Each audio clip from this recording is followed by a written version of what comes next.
पहला प्रश्न, बौद्ध, जैन, हिंदू धर्म सभी पुरातन मूल स्वर इस भारत भूमि से विलुप्त हो गए हैं। और आपने कहा भी है कि धर्म के उदय की संभावना पश्चिम में है, लेकिन लाओत्से के प्रवचन के प्रथम दिवस ही आपने कहा कि धर्म की एकमात्र संभावना भारत में। कृपया स्पष्ट करें कि किन विशिष्ट संभावनाओं को जानकर ऐसा आपने कहा। नए धर्म के अंकुरण की संभावना तो पश्चिम में ही है। अगर बीज बोने हो तो पश्चिम ही ठीक है, क्योंकि नए धर्म का अंकुरण तभी होता है जब लोग भौतिकता से पीड़ित हों, जब लोग समृद्धि से पीड़ित हों। पीड़ाएं दो तरह की हैं। एक पीड़ा है गरीबी की पीड़ा, अभाव की पीड़ा, और एक पीड़ा है समृद्धि की पीड़ा।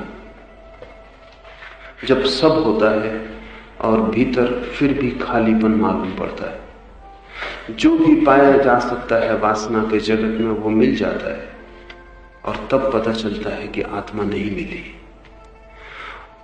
कोई तृप्ति नहीं मालूम होती। साधन सब होते हैं तृप्ति के, लेकिन भीतर तृप्ति की क्षमता नहीं होती। दो तरह के अभाव हैं, एक गरीब का और एक अमीर का। गरीब के अभाव में नए धर्म का अंकुरण असंभव है, अमीर के अभाव में ही नए धर्म का अंकुरण होता है। इसलिए मैंने निरंतर कहा है कि नया धर्म पश्चिम से जन्मेगा। पश्चिम अब उसी तरह समृद्ध है जैसा कभी पूरब था। जब हिंदू, जैन, बौद्ध विचार पैदा हुए तब पूरब समृद्धि के शिखर पर था और पश्चिम दरिद्र था। अब पूरब दरिद्र है और पश्चिम समृद्ध है, तो नया धर्म तो पश्चिम में ही पैदा हो सकता है। धर्म के विस्तार की संभावना पश्चिम में है, पूरब में नहीं। फिर भी मैंने कहा कि ताओ को अगर जमीन पकड़नी हो तो भारत ही उपयोगी हो सकता है। अगर दलाई लामा को जो तिब्बत ने सैकड़ों वर्षों की साधना में पाया है उसे नष्ट न होने देना हो तो भारत ही उनके लिए योग्य भूमि है। इन दोनों बातों में विरोध दिखाई पड़ता है, विरोध नहीं है। अगर पुराने धर्म को स्थापित करना हो तो भारत ही भूमि बन सकता है। नए धर्म को अंकुरित करना हो तो पश्चिम।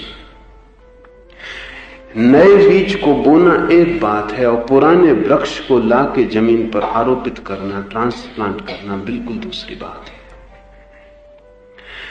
ताओ पुराना वृक्ष है, पुराने से पुराना वृक्ष है। दलाई लामा भी जिस बुद्ध चिंतना को ला रहे हैं, साधना को, वो भी बहुत पुरानी धारणा है। इतने पुराने वृक्ष को संभालने के लिए बहुत पुरानी भूमि चाहिए, संस्कारों का बहुत लंबा इतिहास चाहिए, तो ही पुराना वृक्ष संभल सकेगा। बहुत पुरानी हवा, बहुत पुराना आकाश, बहुत पुरानी भूमि चाहिए, नहीं तो ये पुराना वृक्ष मर जाएगा। अगर इस पुराने वृक्ष को पश्चिम में लगाना हो तो ये काम नहीं आएगा। पश्चिम में नए बीज बोए जा सकते हैं और वृक्ष पैदा किया जा सकता है। वो फिर पश्चिम की हवाओं में ही पैदा होगा, उसी ढंग से बड़ा होगा। लेकिन ये जो वृक्ष हैं ताओ के और बुद्ध धर्म के, ये तो बहुत प्राचीन है और इनके लिए बहुत प्राचीन भूमि चाहिए। तो प्राचीन भूमियों में भारत ही सर्वाधिक पुराना है और उसके पास बहुत पुराने संस्कारों की संपदा है। उस संपदा में ये वृक्ष पल सकते हैं, इनको नई जगह नहीं पाला जा सकता। इसे ऐसा ही समझें कि छोटे बच्चे को अगर पश्चिम में रखा जाए तो वो बहुत शीघ्र पश्चिम के अनुकूल ढल जाएगा, और एक बूढ़े आदमी को पश्चिम में ले जाया जाए वो नहीं ढल पाएगा, उसका ढलने का कोई उपाय नहीं। नई भूमि उसके लिए खतरनाक सिद्ध होगी। बच्चे के लिए नई भूमि सार्थक हो सकती है, बूढ़े के लिए पुराना वातावरण चाहिए। ये ताओ बूढ़े से बूढ़ा धर्म है। इसलिए मैंने कहा कि भारत में, हाँ, फिर इस वृक्ष पर जो नए बीज लगे उनको पश्चिम में पहुंचाया जा सकता है। दलाई लामा जो साधना की प्रक्रिया लेके आए हैं उसको तो पश्चिम समझ भी नहीं सकता, क्योंकि वो तो इतनी जटिल है, उसका तो हजारों साल का लंबा इतिहास है। पश्चिम को अगर समझाना हो तो आबासा से शुरू करना पड़ेगा, पहली कक्षा से शुरू करना पड़ेगा। वे जो लाए हैं वो परम शिखर है। उस शिखर को समझने के लिए भारत के अतिरिक्त कोई भूमि समर्थ नहीं, क्योंकि ऐसा कोई ऊंचा शिखर नहीं है जो भारत ने न छू लिया हो, जिससे वो परिचित ना हो। भला भारत के बड़े समूह की स्थिति विकृत हो गई हो, लेकिन भारत में ऐसे कुछ लोग निरंतर ही खोजे जा सकते हैं जो कितनी ही ऊंची बात हो उसको समझने में समर्थ है। और भारत में ऐसा हृदय खोजा जा सकता है जिसके लिए आबासा से शुरू करने की जरूरत नहीं, अंतिम पाठ जिसे दिया जा सकता है। और ताओ या दलाई लामा जो लेके आए हैं वो अंतिम पाठ है। अगर ये पहली कक्षा के विद्यार्थियों को दिया जाए तो खो जाए। इसलिए मैंने ऐसा कहा कि उन दोनों के लिए भारत में ही पुनर्आरोपण हो सकता है। ये नए बीज का बोना नहीं है, बूढ़े वृक्ष का पुनर्आरोपण।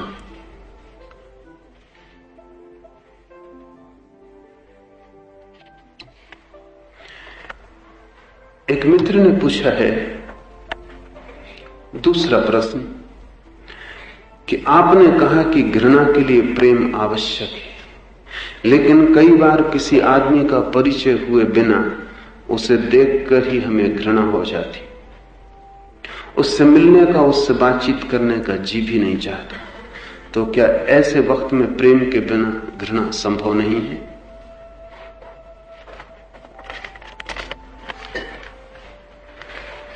ऐसा जब भी हो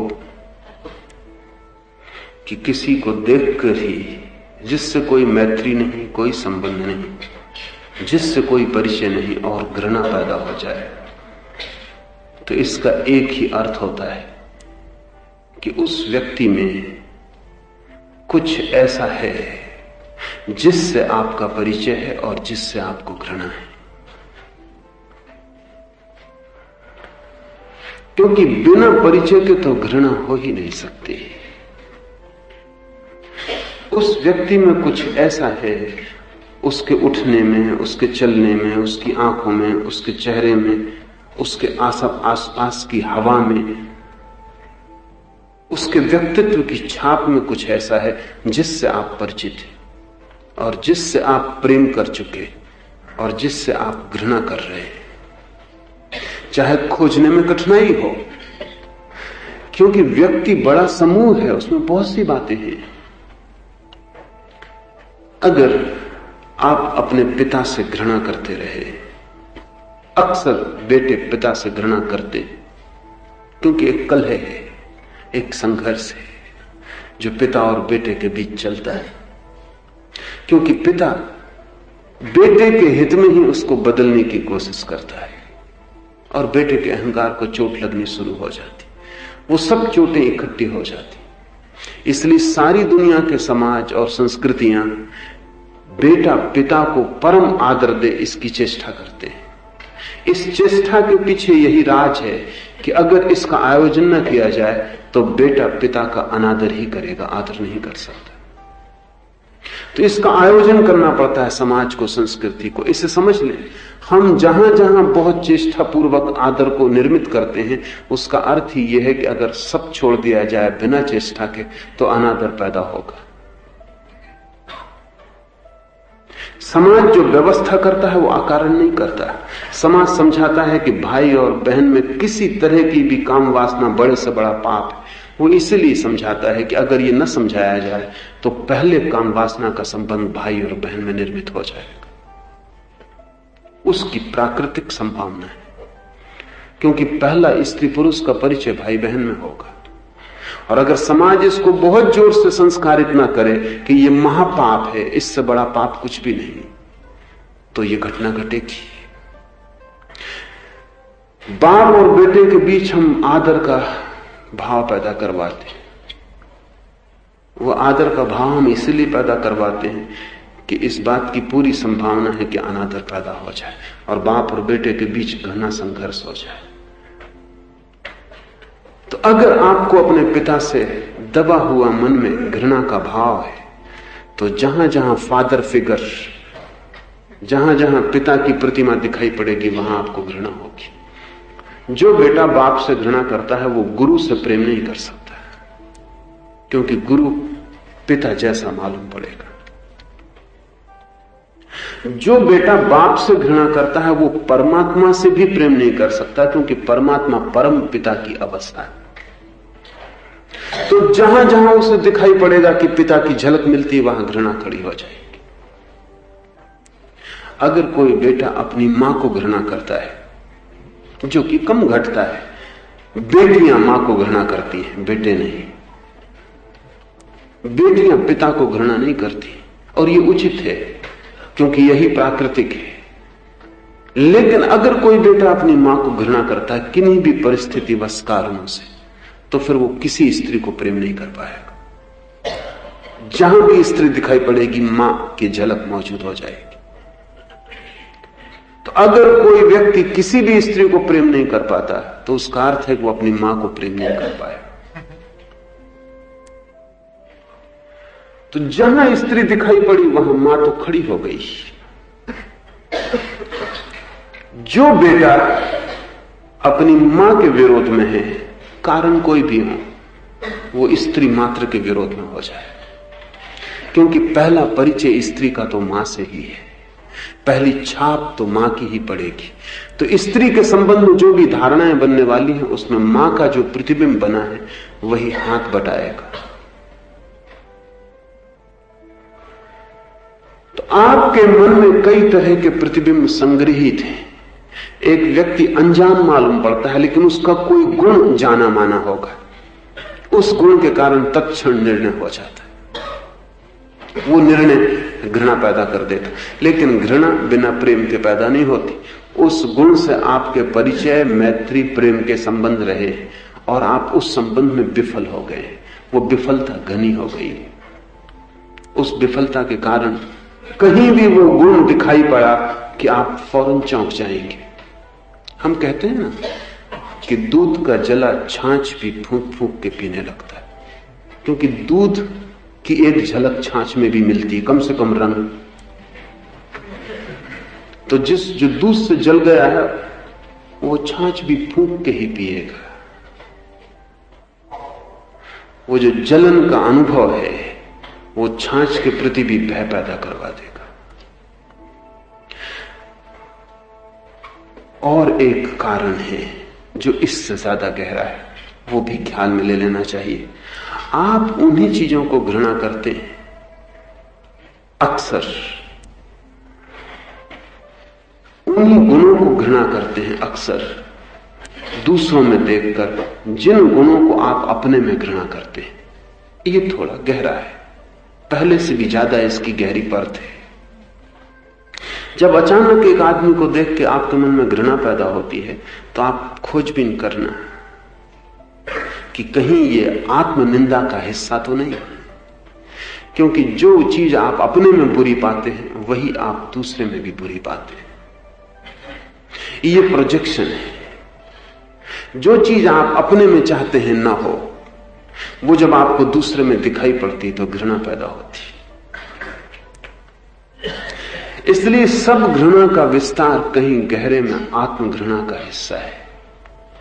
जैसे समझें, आप नहीं चाहते कि क्रोध करें और क्रोध होता है, और क्रोध से आपकी घृणा है। जब भी आप किसी व्यक्ति में क्रोध की झलक देखेंगे, घृणा पैदा हो जाएगी। आप नहीं चाहते चोरी करें और चोरी आप करते हैं,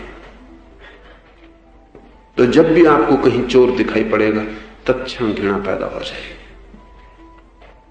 इसका मतलब यह होता है कि जब भी आप कहीं घृणा करते हैं, तब निश्चित रूप से आप अपने से कोई संबंध पाते हैं। उस संबंध को थोड़ा खोजना। इसलिए जो व्यक्ति अपने को बिल्कुल घृणा नहीं करता, वो किसी को भी घृणा नहीं करेगा। ये जरा समझ लेने जैसा है। इसलिए हम कहते हैं कि साधु के मन में किसी के प्रति घृणा नहीं होगी। क्योंकि अब उसके भीतर ही कुछ ऐसा हिस्सा नहीं जिससे उसकी नफरत, संघर्ष, विरोध है। उसने सब स्वीकार कर लिया, उस सबको आत्मसात कर गया है, उसने सब पी लिया, जहर, अमृत, सब। और अब उसके भीतर घृणा का कोई बिंदु नहीं है। इसलिए एक बहुत अनूठी घटना घटती है। समझ लें कि यहां कोई व्यक्ति एक ऐसा कृत्य कर दे जो आपको पसंद नहीं है। समझ लें कि एक चोर यहां पकड़ जाए, तो आप में जो सबसे ज्यादा चोर हैं वो उसकी पिटाई शुरू कर देंगे।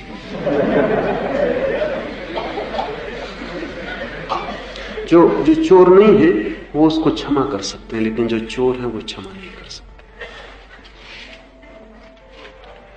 जिसको वे अपने में क्षमा नहीं कर पाए हैं वे दूसरे में क्षमा नहीं कर सकते, और जिसका अपराध भाव उनके ऊपर भारी है वो दूसरे पे उसे निकाल लेंगे। खुद को तो पीटना बहुत मुश्किल है, लेकिन दूसरे को पीटा जा सकता है और एक राहत मिलेगी। फिर और भी कारण है। जब कोई एक चोर पकड़ जाए तो सबसे पहले जो चोर हैं वो चिल्लाने लगेंगे उसके विरोध में, क्योंकि इससे वो घोषणा कर रहे हैं कि हम चोर नहीं हैं, हम तो चोर के इतने खिलाफ हैं। वो बता रहे हैं कि वो चोर नहीं है, क्योंकि अगर वो चुपचाप खड़े रहें तो उन्हें खुद भी डर है कि कोई ये ना समझे कि ये भी चोर के समर्थन में। इसलिए एक बहुत अनूठी घटना समाज में घटती रहती है। जब भी बुराई के विपरीत कुछ लोग खड़े होकर लड़ने लगते हैं तो उनमें अक्सर वही लोग होते हैं जो बुराई को करने वाले। भले आदमी को न तो अपराध का भाव होता है, न ये डर होता है कि मैं पकड़ा जाऊंगा, कि कोई क्या कहेगा कि तुम चुप खड़े। जबकि चोर पीटा जा रहा है तब तुम चुप क्यों खड़े? क्या मतलब? क्या तुम चोर के समर्थन में? क्या तुम चाहते हो कि चोरी हो? आप अपने में जांच करना इसकी कि जब आप किसी चीज के विरोध में बहुत जोर से लड़ने को खड़े हो जाते तब आप भीतर खोजबीन करना कि वो दुर्गुण कहीं आपका हिस्सा तो नहीं। अगर वो आपका हिस्सा नहीं तो इतना जोश आ ही नहीं सकता आपको। इतने जोश का कोई कारण ही नहीं है। जो बुराई आपकी नहीं है, जो दुर्गुण आपका नहीं, उसमें इतना जोश खरोश का कोई कारण नहीं। वो आपके भीतर दबा हुआ पड़ा है।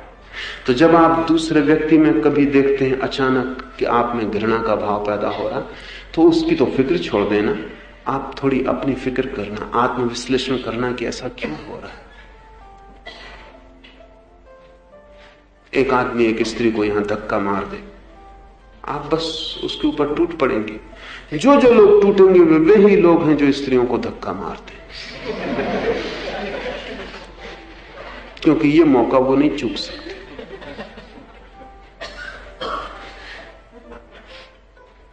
ये अवसर वो नहीं चूक सकते। स्त्रियों के प्रति सद्भाव दिखाने का इससे अच्छा अवसर उनको कभी नहीं मिलेगा।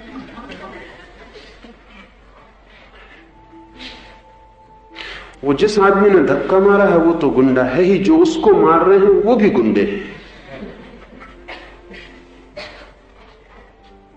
लेकिन एक गुंडा पकड़ गया है और दूसरे गुंडे इस समय साधु चरित्र होने का प्रमाण लिए ले रहे हैं। अपने भीतर आप देखना कि जिस चीज पर आप बहुत जोश से भर जाते हैं वो कहीं ना कहीं रोग का हिस्सा है, बुखार है उसमें, अन्यथा इतने जोश का कोई भी कारण नहीं। तो दूसरे के प्रति घृणा में भी आपके भीतर के कुछ संबंध जुड़े हैं। असल में हम दूसरे के प्रति जो भी करते हैं उसमें हम कुछ अपने प्रति करते ही हैं। हम अपने से मुक्त नहीं हो सकते। हमारे सारे कृत्यों में हम मौजूद होते हैं, वो चाहे घृणा हो और चाहे प्रेम। सारा व्यवहार हमारा दर्पण है जिसमें हम दिखाई पड़ते हैं और अपने को धोखा देते रहते हैं हम जीवन भर। अगर ठीक से आप अपने भीतर का परीक्षण करेंगे तो बहुत ही हैरान हो जाएंगे, और तब हर व्यवहार आपको जीवन क्रांति के लिए इशारा करेगा। एक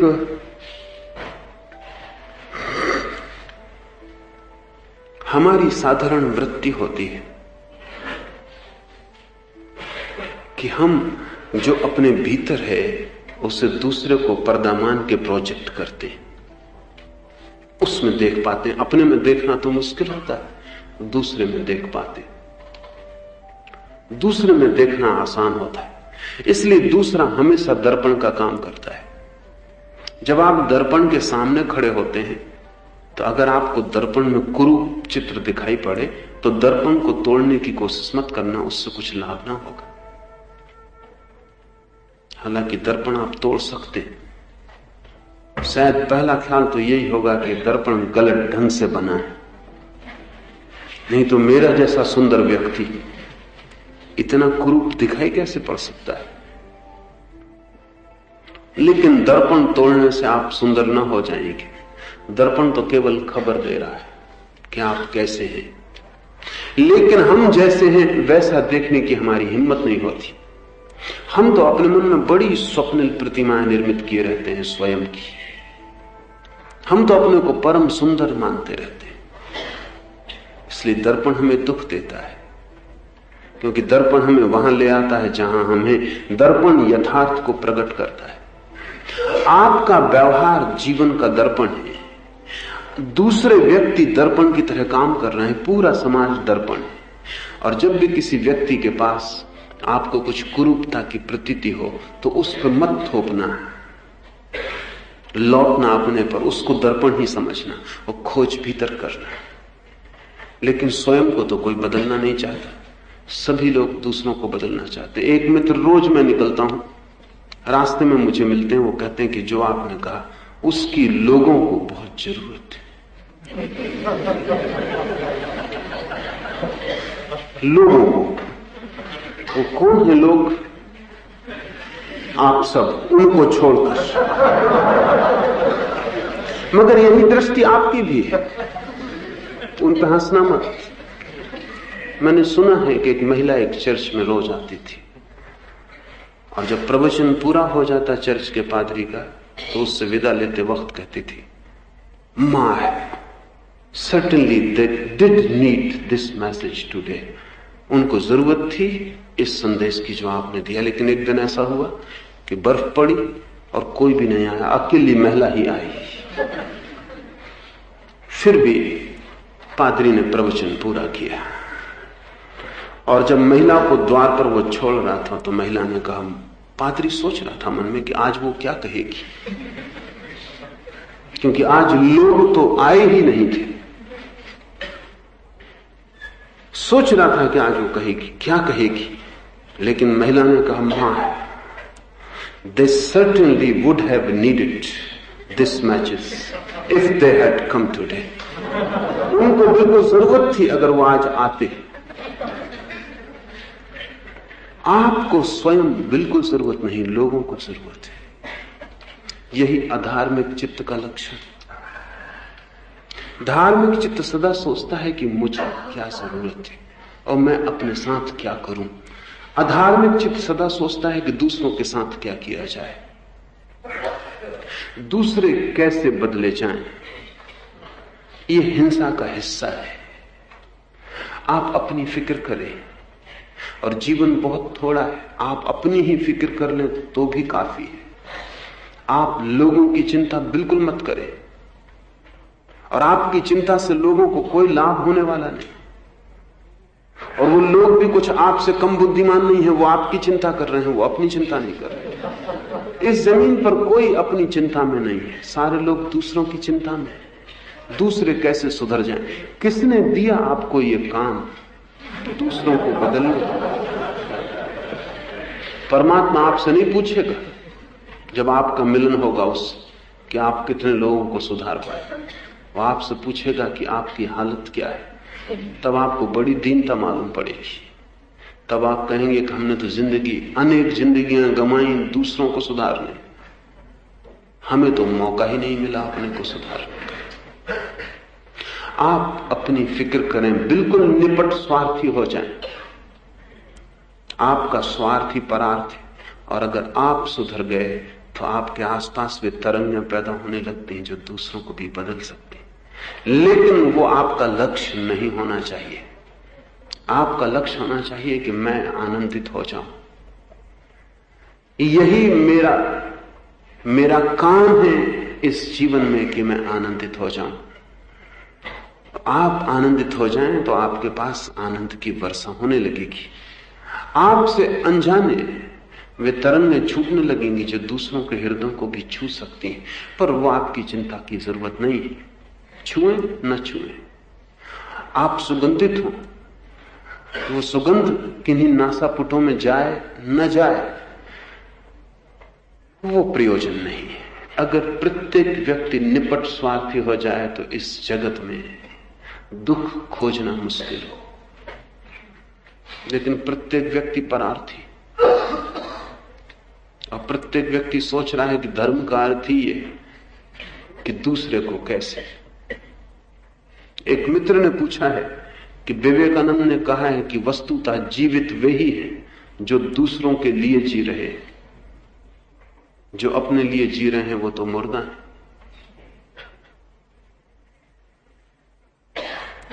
मुझे पता नहीं कि विवेकानंद ने क्या कहा है, मगर अगर ऐसा कहा है तो बिल्कुल गलत कहा है, या किसी और अर्थ में कहा होगा। लेकिन मैं तो आपसे कहता हूं कि निपट अपने लिए जिए। लेकिन तकलीफ क्या है? शब्दों में तकलीफ है। आप समझते हैं कि आप अपने लिए जी रहे हैं, आप नहीं जी रहे हैं अपने लिए। आप मान के चल रहे हैं कि आप स्वार्थी हैं और अपने लिए जी रहे हैं। मैं आपसे कहता हूं कि आप बड़े परार्थी, आप बिल्कुल स्वार्थी नहीं, आप अपने लिए जी ही नहीं रहे। अगर आप मानते हैं कि आप अपने लिए जी रहे हैं तो विवेकानंद ने जो कहा है वो बिल्कुल ठीक कहा है कि जो अपने लिए जी रहे हैं, आपकी भाषा में वो मुर्दा हैं, आप मुर्दा हैं। और विवेकानंद ने कहा है कि जो दूसरों के लिए जी रहे हैं वो जीवित है। आपकी भाषा का उपयोग है ये, लेकिन मैं आपसे कहता हूं कि आपकी भाषा गलत है। आप अपने लिए जी ही नहीं रहे हैं। बाप बेटे के लिए जी रहा है, पत्नी पति के लिए जी रही है, पति पत्नी के लिए जी रहा है, कोई किसी के लिए जी रहा है, कोई किसी के लिए जी रहा है, कोई अपने लिए नहीं जी रहा। और इसलिए आप मुर्दा हैं। आप अपने लिए जीना शुरू कर दें, किसी के लिए मत जिए, आप अपने लिए जिए, आप जीवित हो जाएं। और जैसे ही आप जीवित हो जाएंगे आपके द्वारा बहुत लोगों को जीवन मिलना शुरू हो जाएगा। ये भाषा को और ही ढंग से देखने का प्रयास है। निश्चित ही सभी स्वार्थ की निंदा करते हैं, मैं नहीं करता हूं, क्योंकि मुझे दिखाई पड़ता है कि स्वार्थी तो आदमी खोजना मुश्किल है। कभी कोई महावीर, कभी कोई बुद्ध स्वार्थी होता। इस भाषा को समझ लें। अगर आप बुद्ध महावीर को परार्थी समझते हैं तो फिर विवेकानंद का वक्तव्य ठीक है, लेकिन मैं मानता हूं कि वे निपट स्वार्थी हैं, लेकिन उनसे बड़ा परार्थ हुआ। सिर्फ स्वार्थी से ही परार्थ हो सकता है। जिसका अभी अपना ही अर्थ सिद्ध नहीं हुआ वो दूसरे का अर्थ कैसे सिद्ध करेगा? अपना ही दिया बुझा हुआ है और आप दूसरों में ज्योति जलाने चले।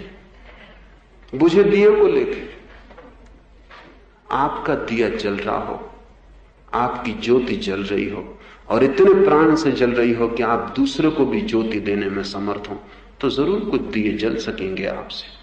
लेकिन पहला कृत्य और पहली दृष्टि तो अपनी ज्योति जली हो।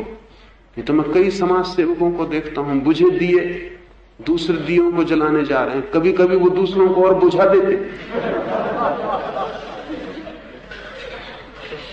उनके उपद्रव में दूसरे दिए बुझ जाते। बुझा दिया क्या किसको जलाएगा? लेकिन अक्सर बुझे दियों को दूसरों को जलाने की आकांक्षा पैदा होती। क्यों? क्योंकि उस भांति मैं बुझा हूं ये बात भूलने की सुविधा हो जाती। दूसरे बुझे हैं, उनको जलाना है। इस उपद्रव में वो भूल ही जाते हैं कि हम बुझे हैं।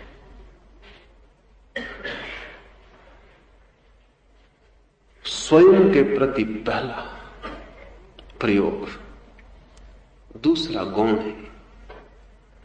और जब मैं ये आपसे कह रहा हूं तो ये मैं दूसरे से भी कह रहा हूं। अगर प्रत्येक व्यक्ति अपनी चिंता कर ले तो इस पृथ्वी पर चिंता का कोई कारण नहीं। फिर कौन चिंता को बसता है? अगर प्रत्येक अपने हित को साध ले तो अहित की क्या जगह है? फिर कौन बचता है? इसे हम ऐसा समझें कि यहां प्रत्येक व्यक्ति कोशिश कर रहा हो कि दूसरा स्वस्थ हो और खुद बीमार रहे, तो पूरी पृथ्वी बीमार हो जाएगी।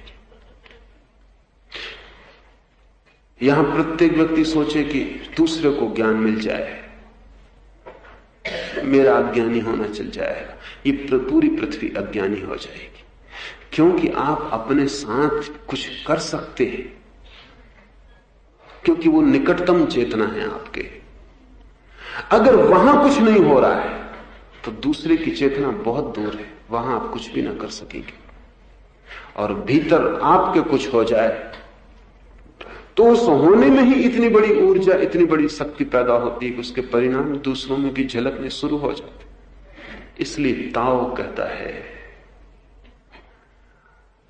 ताओ विचार की जो मूल भित्ति है वो ये है कि आप अगर ठीक हो गए तो आप एक ठीक समाज और ठीक जगत की भित्ति बन जाते। सारा ध्यान अपने पर लगा लें। इस सुन के ऐसा लगता है कि मैं शायद आपको परार्थ से वंचित कर रहा हूं, परोपकार से हटा रहा हूं, सेवा के मार्ग से च्युत कर रहा हूं। लेकिन आप सेवा के मार्ग पे न हैं, न हो सकते, ना आप परोपकार कर सकते हैं, ना करने का उपाय है। आप है ही नहीं अभी जिससे परोपकार हो सके। जिस चेतना से परोपकार हो सकता है वो आपके भीतर मौजूद नहीं है। तो आपका परोपकार सिर्फ उपद्रव कर सकता है, मिसचीफ कर सकता है। आप किसी की गर्दन दबा सकते हैं परोपकार के नाम पर, और आप सेवा के नाम पर किसी की छाती पर बैठ सकते हैं। सेवकों को देखें, वो पैर से शुरू करते हैं दबाना और फिर गर्दन दबाते हैं, क्योंकि अंतिम लक्ष्य तो गर्दन दबाना ही, लेकिन पैर से शुरू करना हमेशा सुगम होता है और आप भी शांति से लेट जाते हैं। सेवक है, पैर दबा रहा, और जब सेवक गर्दन दबाता तब आप परेशान होते, तब आप कहते हैं कि क्या कर रहे हो, लेकिन कोई पैर दबाना नहीं चाहता, गर्दन ही दबाना चाहते, लेकिन पैर से शुरू करना पड़ता है। वो ठीक विधि है, इसलिए सेवक आखिर में मालिक बन जाते हैं। देखें हिंदुस्तान में जिन जिन ने स्वतंत्रता के दिनों में सेवा की, सब अब छाती पे बैठे, अब वो कहते हैं कि हमने सेवा की थी, हम राष्ट्र की आजादी के लिए लड़े। तो किसने तुमको कहा? अब वो बदला मांगते, कहते हैं बदला चाहिए, प्रतिफल चाहिए, पुरस्कार चाहिए। लेकिन जब उन्होंने शुरू किया था तब उन्होंने पैर दापने से शुरू किया था, अब वो मुल्क की गर्दन को पकड़े हुए। ध्यान रखिए, आपके गहरे मन में सेवा तो पैदा हो ही नहीं सकती जब तक अहंकार है। जिस दिन अहंकार नहीं होगा उस दिन आप जो भी करेंगे वो सेवा होगी। सेवा करनी नहीं पड़ेगी, आपका सब करना सेवा बन जाएगा। पहले स्वयं को बदल लें और आप एक बदलने वाली दुनिया के केंद्र बन जाते हैं।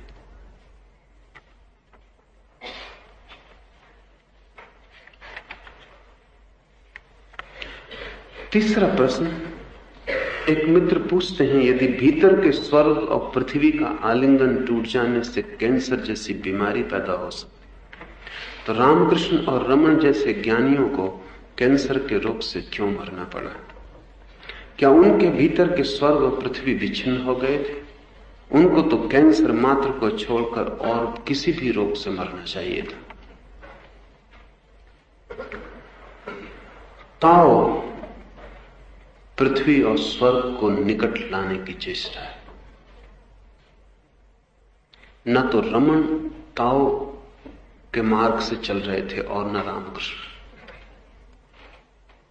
रामकृष्ण और रमन ताओ के विपरीत मार्ग से चल रहे थे। वो भी मार्ग है, वो मार्ग है पृथ्वी और स्वर्ग को दूर ले जाने का। शरीर और आत्मा अलग है, इस भाव से रमन और रामकृष्ण चल रहे थे।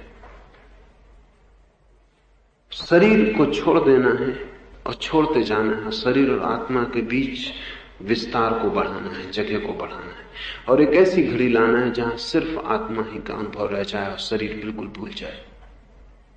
तो स्वभावतः रमण और रामकृष्ण के शरीर और आत्मा के बीच का सारा संबंध टूट गया था। पृथ्वी और स्वर्ग दूर हो गए थे, जितने दूर हो सकते हैं। इसलिए मैं कहता हूं उनको कैंसर से ही मरना चाहिए था, वही उचित है।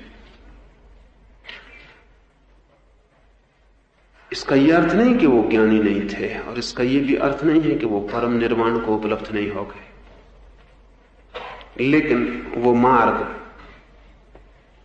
द्वंद्व को उसकी अति पर पहुंचा देने का है। लाओ से का मार्ग द्वंद्व को उसकी शून्य स्थिति तक पहुंचा देने का। अतियों से छलांग लगती है, या तो शरीर और आत्मा बिल्कुल अलग हो जाएं कि शरीर का पता ही ना चले, तो भी छलांग लग जाती, और या शरीर और आत्मा इतने एक हो जाएं कि शरीर का पता ना चले, तो भी छलांग लग जाती। दोनों हालत में शरीर का पता नहीं चलता। आप बीच की हालत में शरीर का पता भी चलता है,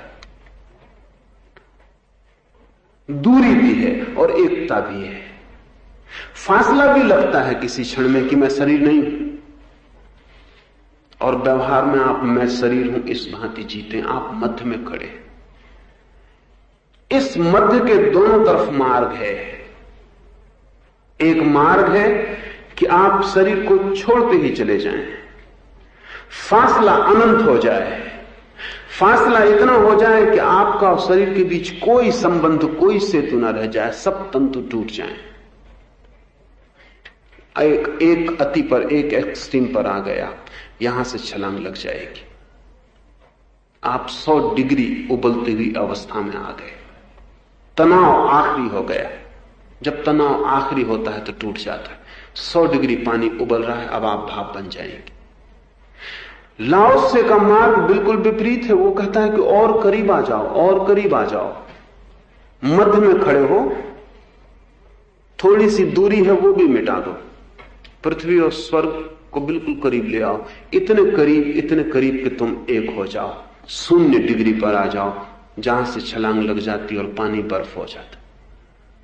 एक हो जाओ, इतना भी पता न रहे कि शरीर है। ये 2 मार्ग है। शरीर से दूरी पर कैंसर पैदा हो सकता है, कुछ अनहोना नहीं है। अगर लाओसे से पूछो तो वो कहेंगे कि रामकृष्ण रमण के लिए कैंसर होना ही चाहिए था। ये बिल्कुल ठीक है। लाओसे के मानने वाले को कैंसर नहीं हो सकता, क्योंकि दूरी कम करने का सवाल है। दोनों स्थितियों से परम अवस्था उपलब्ध हो जाती, दोनों छोरों से छलांग लग जाती। रामकृष्ण और रमण का मार्ग थोड़ा अप्राकृतिक है, लाओसे का मार्ग बिल्कुल प्राकृतिक है। लाओसे कहता है निसर्ग के साथ एक हो जाओ, तोड़ो ही मत अपने को।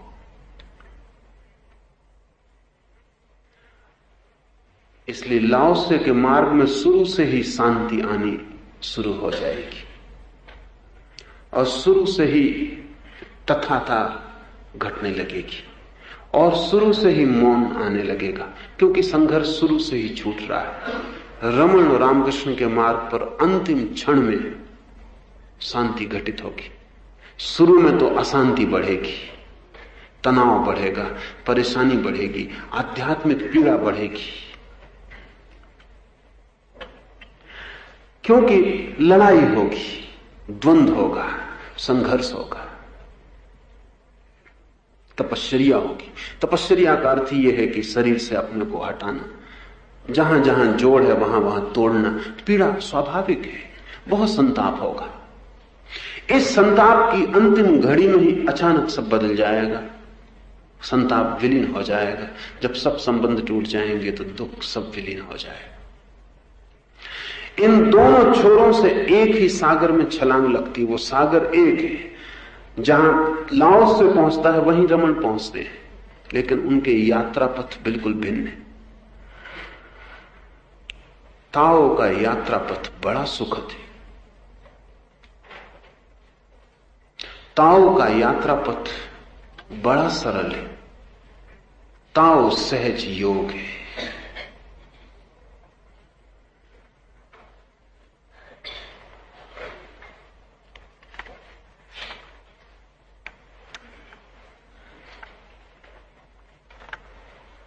एक मित्र ने पूछा है कि ताओ के सहज स्वभाव के अनुकूल जीवन के साथ भौतिक सभ्यता के विकास का क्या तालमेल रहेगा? कहीं ऐसा तो नहीं होगा कि मनुष्य समाज को उस स्थिति में आदिम अवस्था में लौटना पड़े? डर भी क्या है? लौटना भी पड़े तो डर क्या है? हर्ज क्या हो जाएगा? पा क्या लिया है? खोया ही है कुछ, पाया कुछ भी नहीं। तो पहली तो बात यह है कि आदिम से डरने की कोई जरूरत नहीं, क्योंकि जिसको हम आज सभ्यता कह रहे हैं वो सिवाय महारोग के और क्या है। लेकिन मैं नहीं मानता कि लौटना पड़ेगा। लौटना होता ही नहीं जगत में। लेकिन लौटना पड़े तो हर्ज कुछ भी नहीं, क्योंकि आपके पास कुछ है नहीं जो खो जाए। कुछ है ही नहीं। आपकी हालत वैसी है जैसे नंगा नहाए और सोचे कि निचोड़ेंगे कहां, सुखाएंगे कहां। निचोड़ने को है क्या? सुखाने को है क्या? खो क्या जाएगा? आपने पा क्या लिया है? शोर शराबा है, उपद्रव है चारों तरफ। उससे लगता है कि कुछ उपलब्धि हो रही है। खो जाए तो हर्ज कुछ भी नहीं, क्योंकि कुछ पाया नहीं है। पा लिया होता तब कुछ चिंता की बात होती, लेकिन खोएगा नहीं, क्योंकि कुछ खोता नहीं। और बाहरी परिस्थिति से ताओ का बहुत संबंध नहीं है। ताओ का संबंध भीतरी मनोदशा से है। भीतरी मनोदशा अगर सहज हो जाए तो आप जहां भी हैं, जिस भौतिक स्थिति में हैं, उस भौतिक स्थिति में भी आप प्राकृतिक हो सकते हैं। कोई प्राकृतिक होने के लिए पहाड़ पर ही जाने की जरूरत नहीं है। प्राकृतिक होना एक मनोभाव है। आप अपने मकान में भी हो सकते हैं। कोई प्राकृतिक होने के लिए सब वस्त्र उतार के नग्न हो जाने की जरूरत नहीं है। आप वस्त्रों के भीतर भी पूरी तरह नग्न हो सकते हैं। है ही, सिर्फ ख्याल है कि नहीं है। पूरी तरह नग्न है ही, सिर्फ भ्रांति है कि नहीं है। आप जहां हैं वहीं प्राकृतिक हो सकते हैं। प्राकृतिक होने के लिए कुछ बाहर की दुनिया को बहुत बदलने की जरूरत नहीं। लेकिन फिर भी अगर लोग प्राकृतिक होने शुरू हो जाएं तो भौतिक सभ्यता में से बहुत कुछ निश्चित ही खो जाएगा। वो जो जो रुग्ण है और जो जो व्यर्थ है और जो जो अकारण है और जो जो हमारे बुखार के कारण पैदा हुआ है वो खो जाएगा। कुछ चीजें तो हमारे बुखार के कारण ही पैदा हुई। अब जैसे हर आदमी जल्दी में है, हर आदमी जल्दी में, बिना इसकी फिक्र किए कि कहां पहुंचना है।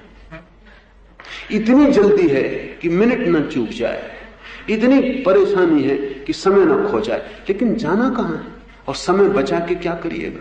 और लोग समय बचा लेते हैं, फिर पूछते हैं अब क्या करें, समय का क्या करें, और इसको बचाने में जीवन दांव पे लगाए रखते। एक आदमी कार से भागा चला जा रहा है, वो जीवन दांव पे लगा सकता है, क्योंकि कहीं 5 मिनट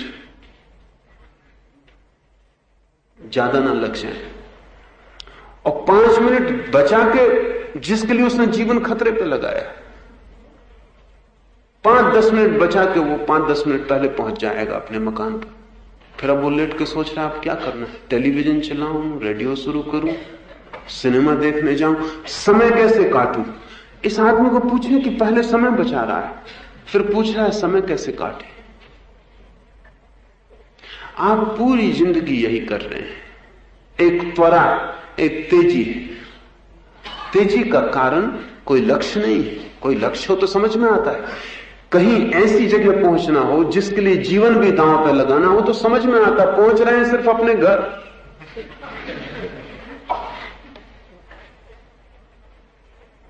जहां पहुंचने की कोई इच्छा भी नहीं है। मुल्ला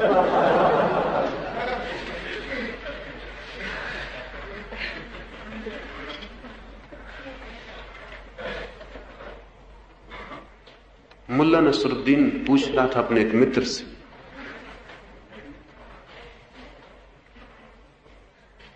कि तू रात इतनी देर तक मधुशाला में रुक के शराब क्यों पीता रहता? क्या पत्नी बहुत कलह करने वाली है? क्या घर जाने से डरता है? भयभीत है? उस आदमी ने कहा मैं तो अविवाहित हूं। तो मुल्ला ने कहा फिर पागल, शराब पीने की क्या जरूरत है और यहां इतनी देर बैठने की क्या जरूरत है?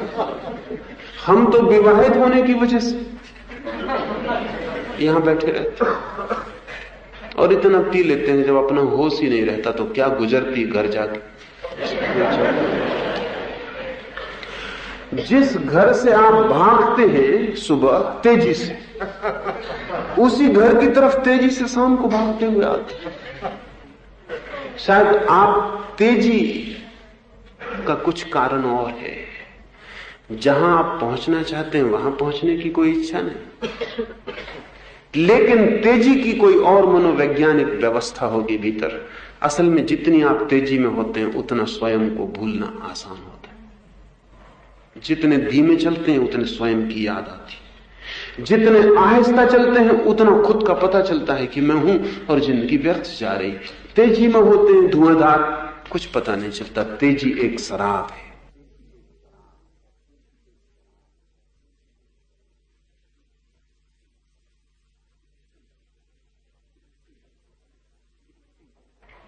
स्पीड अल्कोहलिक है। जितनी तेजी में होते हैं, देखें तेजी से चलकर देखें, आपको फिर अपना होश नहीं। इसलिए बुद्ध अपने भिक्षुओं को कहते थे तेजी से मत चलना, बहुत आहिस्ता चलना और सीमा बनाना। जहां तुम्हें अपना स्मरण भूलने लगे बस वही सीमा है, उससे कम। तेजी से मत चलना, आहिस्ता पैर रखना, धीमे जाना, ताकि तुम्हें अपना स्मरण न खोए। आदमी तेजी का उपयोग करता है अपने को भूलने के लिए, फिर हर चीज में तेजी हो जाती और आखिर में मौत के सिवाय कहीं पहुंचना नहीं। जल्दी पहुंच जाते हैं थोड़ा, और क्या। धीमे चलते थोड़ी देर से पहुंचते, धीमे चलते 100 साल जीते, जल्दी चलते हैं 60 साल में समाप्त हो जाते। मौत पर पहुंचना है और मरना कोई चाहता नहीं और बड़ी तेजी है। कहां जा रहे हैं? किससे मिलने की आकांक्षा है? कौन है वहां मिलने को? अगर लाओसे की धारणा हमारे जीवन में आ जाए तो तेजी खो जाएगी। हम आहिस्ता चलेंगे, हम आहिस्ता जिएंगे, श्वास लेते हुए जिएंगे। कोई जल्दी ना होगी, कोई भागदौड़ ना होगी। लेकिन इसका यह मतलब नहीं कि भौतिक सभ्यता खो जाएगी। भौतिक सभ्यता में जो रोग है, जो पागलपन है, वो खो जाएगा। बहुत सी चीजें खो जाएंगी। जैसे एक आदमी धन इकट्ठा करता जाता है, वो सोचता है कि भोगेंगे, कभी भोगेंगे, अभी है ही कहां जो भोगे। इकट्ठा करो, इकट्ठा करो। वो इकट्ठा करते करते मर जाता है, क्योंकि धन कभी इतना नहीं होता कि इकट्ठा करने वाले को लगे कि पर्याप्त हो गए। पर्याप्त धन किसी के पास होता ही नहीं। रॉकफेलर के पास भी नहीं होता, मॉर्गन के पास भी नहीं होता, कार्नेगी के पास भी नहीं होता। पर्याप्त धन किसी के पास होता ही नहीं, क्योंकि धन की यह व्यवस्था है कि वो जितना भी हो अपर्याप्त मालूम होता है। क्योंकि वासना से तुलना करते हैं हम धन की। वासना अंतहीन है, अनंत है। ब्रह्म के अनंत होने का तो हमें कोई पता नहीं, लेकिन वासना के अनंत होने का प्रत्येक को पता है। वासना अनंत है और वासना के मुकाबले धन हमेशा छोटा पड़ता है, कितना ही हो। कार्नेगी 10 अरब रुपया छोड़ के मरा। मरते वक्त भी दुखी था, क्योंकि वो कह रहा था कि 100 अरब कमाने की मेरी इच्छा थी। 10 अरब काफी रुपया है, लेकिन एंड्रू कार्नेगी के लिए नहीं, आपके लिए लगता है काफी, क्योंकि आपके पास 10 ही रुपए हैं। 10 अरब बहुत लगते हैं। आप 10 रुपए से तोलते हैं 10 अरब। एंड्रू कार्नेगी 10 से नहीं तोलता। एंड्रू कार्नेगी अपनी वासना से तोलता है 10 अरब। वो बहुत छोटे हैं, 100 अरब की वासना है। और ऐसा नहीं कि 100 अरब होने से कोई तृप्ति होती थी। 100 अरब होते होते वासना 1000 अरब की हो जाती। वासना फैलती चली जाती आगे, वो पीछे नहीं जाती, आगे जाती, क्षितिज की तरह, आकाश की तरह आगे बढ़ती जाती। तो धन सदा अपर्याप्त है, इसलिए जो आदमी कहता है जब पर्याप्त धन होगा तब भोगेंगे, वो पागल। वो कभी नहीं भोगेगा, वो इकट्ठा करेगा और मरेगा। जीवन उसका इकट्ठा करने में व्यतीत हो जाएगा। ये पागलपन है।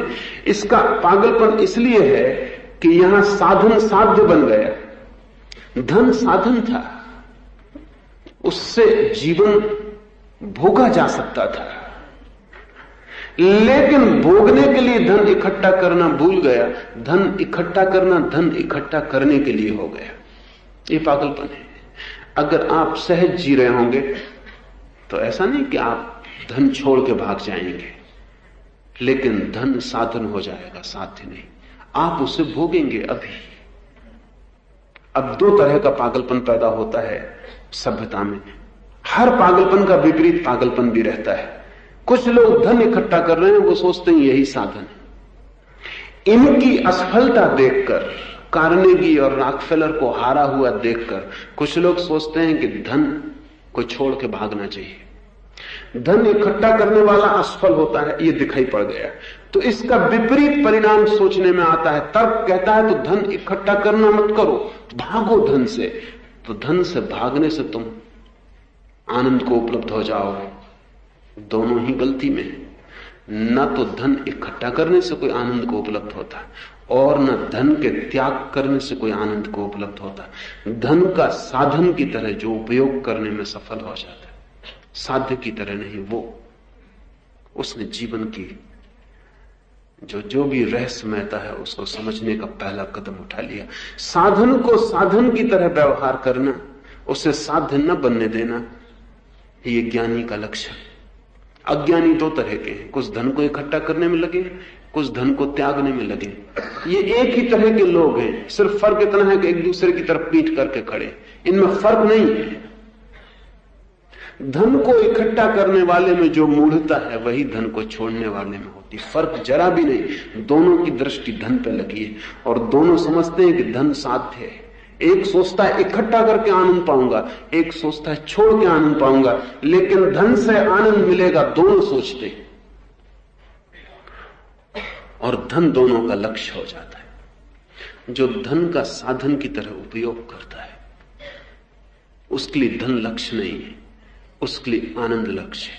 अगर धन सुविधा जुटाता है आनंद की तो वो धन का उपयोग करता है, और अगर वो देखता है कि धन असुविधा जुटा रहा है आनंद के लिए तो धन को छोड़ देता है। लेकिन दोनों हालत में धन साधन होता है। इस बात को समझ लें, धन साध्य नहीं होता। अगर उसे लगता है कि धन से सुविधा जुटती है मेरे आनंद और मेरे जीवन सत्य को पाने के लिए, वो धन का उपयोग करता है। अगर उसे लगता है धन से असुविधा होती तो वो धन छोड़ देता है। लेकिन वो कहता नहीं फिरता कि मैंने धन का त्याग किया, क्योंकि धन का कोई मूल्य नहीं है। धन का कोई भी मूल्य नहीं, सिर्फ निर्बुद्धियों के लिए धन का मूल्य है। फिर चाहे वो इकट्ठा कर रहे हो तिजोरी में हो बैंक में, और चाहे त्याग करके सन्यास के रास्ते पे जा रहे हो, सिर्फ नासमझों के लिए धन का मूल्य है। समझदार के लिए धन एक साधन है। जैसे नाव से कोई पार होता है और नाव को भूल जाता है। लेकिन नाव अगर डुबाती हो तो वो छलांग लगा के बीच में कूद जाता है। ये इस पर निर्भर करता है कि नाव ले जाती है या डुबाती। आप नाव में चले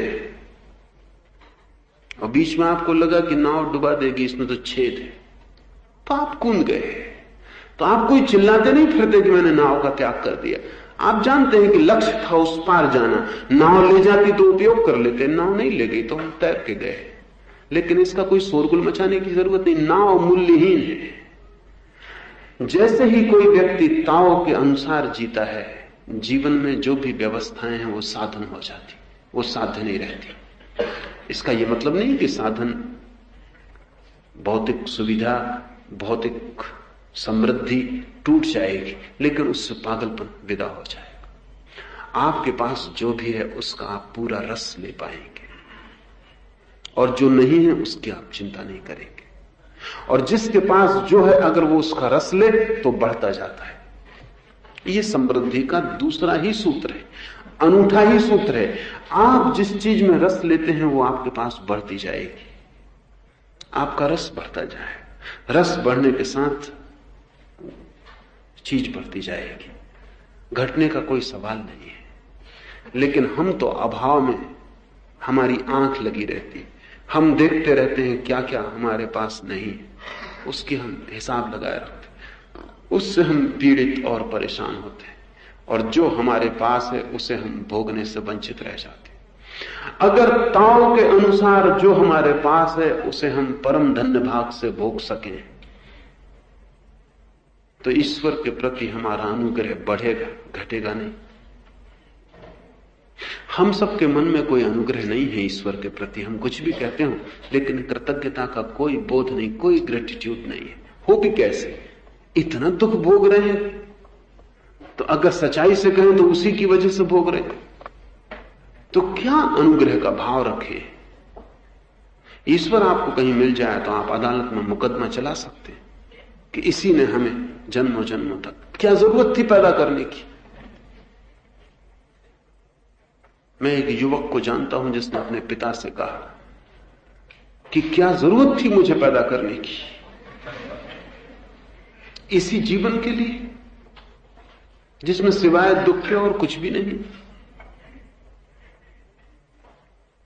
D.H. लॉरेंस ने लिखा है कि मैं बेटा पैदा नहीं करना चाहूंगा जब तक कि मैं इस जवाब को देने में समर्थ ना हो जाऊं कि अगर वो मुझसे पूछे कि किस लिए मुझे पैदा किया, मेरे पास कोई जवाब नहीं, तो अपने ही बेटे के सामने निरुत्तर होना मैं नहीं चाहता, इसलिए मैं बेटा पैदा नहीं करूंगा। ये तो जवाब मेरे पास होना चाहिए कि अगर बेटा पूछे कि किस लिए मुझे पैदा किया, इसी सब पागलपन विक्षिप्तता में सम्मिलित होने के लिए, इसी जीवन का दुख झेलने के लिए।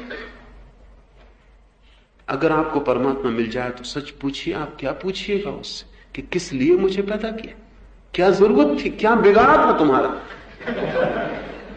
न होना अच्छा था, इस होने में कुछ भी तो पाया नहीं, इसलिए आप में अनुग्रह का भाव हो नहीं सकता। दुख ही दुख है, और दुख क्यों है? क्योंकि अभाव पर नजर है, जो है उस पर नजर नहीं। ताओ का कहना इतना ही है, जो है उसका सहज उपयोग, सरल उपयोग, नैसर्गिक उपयोग, और उससे जितना रस मिल सके उसका रस का आस्वादन, वो आस्वाद ही प्रभु के प्रति अनुकंपा, उस प्रभु की अनुकंपा का भाव, अनुग्रह का भाव पैदा करेगा। डर बिल्कुल मत रखिए कि आदिम अवस्था में लौटना पड़ेगा, लौट जाएं तो हर्ज कुछ भी नहीं, लौटेंगे नहीं, स्वस्थ अवस्था में जरूर लौट जाएंगे। ये जो अवस्था है अस्वस्थ है, ये सभ्यता अस्वस्थ है। स्वस्थ हो सकती है सभ्यता अगर हमारे सभ्यता के आधार बुनियादी नैसर्गिक हो जाए। अभी सब अप्राकृतिक है। अभी एक बच्चा आपके घर में पैदा होता तो आप उसको अप्राकृतिक होना सिखाना शुरू कर देते। आप उसमें क्या पैदा करते? महत्वाकांक्षा पैदा करते। आप कहते हैं कि देखो पड़ोसियों के बेटे आगे निकले जा रहे, कुल का नाम रखना, किसके घर पैदा हुए हो इसका ध्यान रखना, इन सबको मात करना। चाहे आप प्रगट ऐसा ना कहते हो, लेकिन आपकी सारी आयोजन ये कि इन सबको मात करना। और जब आपका बेटा नंबर 1 आ जाएगा स्कूल में, तब आप खुश हैं, आपकी छाती फूली नहीं समाती। आपने क्या सिखाया लड़के को? कि दूसरों को मात करके आगे निकलना है, पंक्ति में आगे खड़ा होना है। फिर एन केन प्रकारेण जैसे भी इससे बनेगा, ये पंक्ति में आगे आएगा, धक्का मुक्की दे, उपद्रव करे, चोरी करे, बेईमानी करे, नकल करे, कुछ भी करे, लेकिन नंबर 1। और हर एक जानता है कि अगर आप नंबर 1 हो गए तो नंबर 1 होने में जो जो आपने उपद्रव किए वो सब क्षमा हो जाते। नहीं हो पाए तो दिक्कत में पड़ोगे।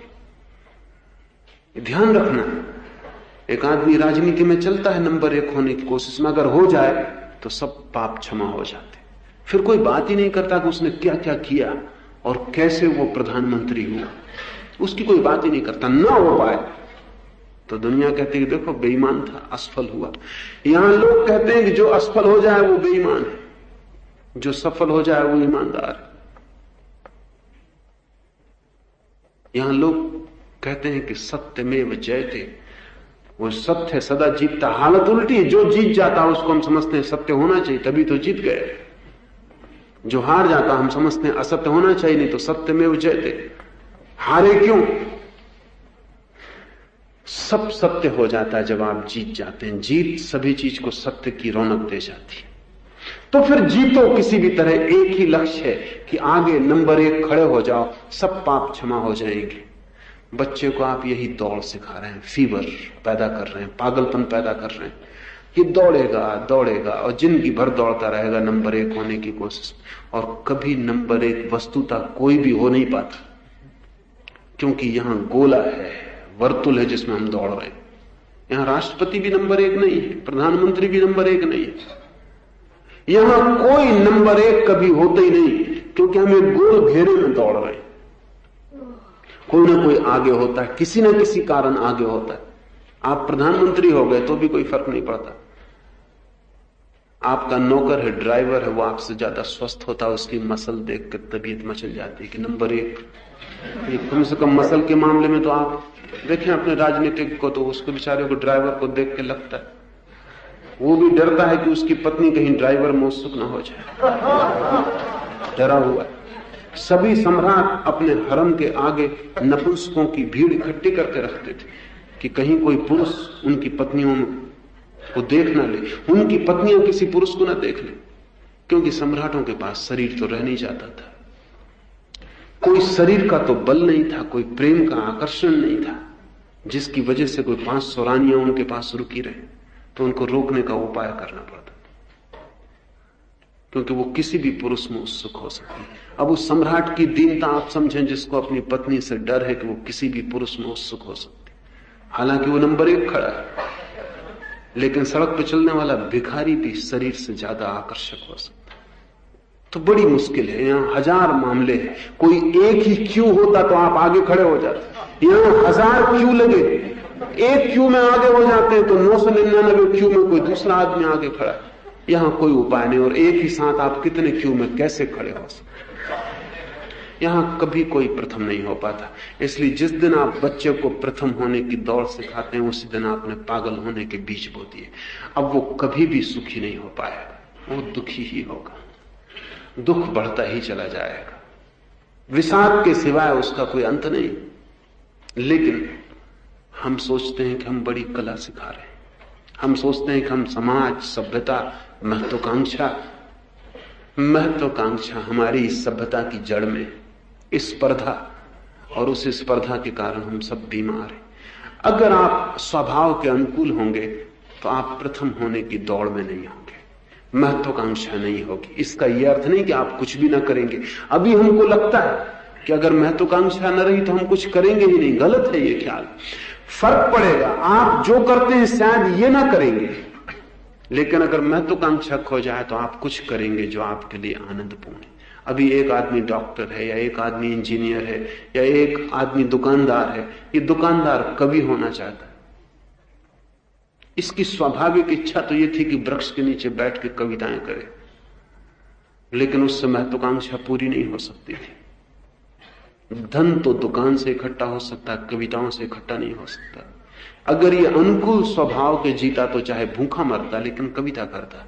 और मैं मानता हूं कि जो स्वभाव में सहज मालूम पड़े, चाहे कविता करना ही क्यों नहीं, उसके लिए भूखा भी मरना पड़े तो भी जीवन में एक आनंद होगा और एक शांति की छाया होगी।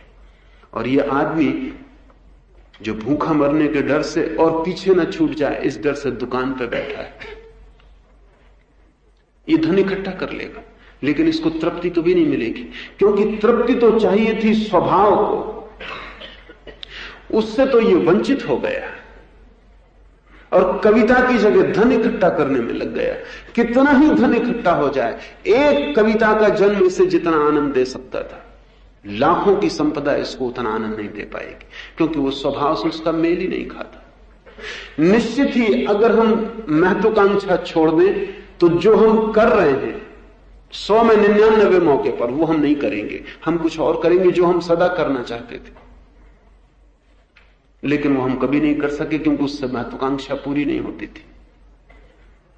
हम दूसरे से आगे न होना चाहें तो हम जो होना हमारी नीयत है वो हम हो जाएंगे। हम कुछ करेंगे लेकिन फिर हमारा करना हमारा आनंद होगा, उससे जीवन का पोषण हो जाएगा।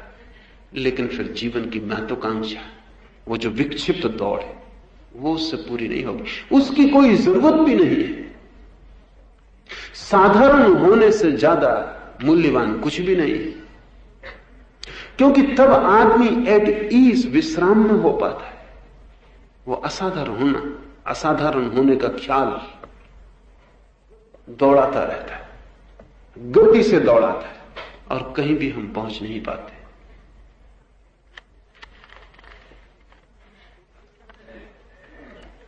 एक मित्र ने पूछा है, अपनी यथार्थ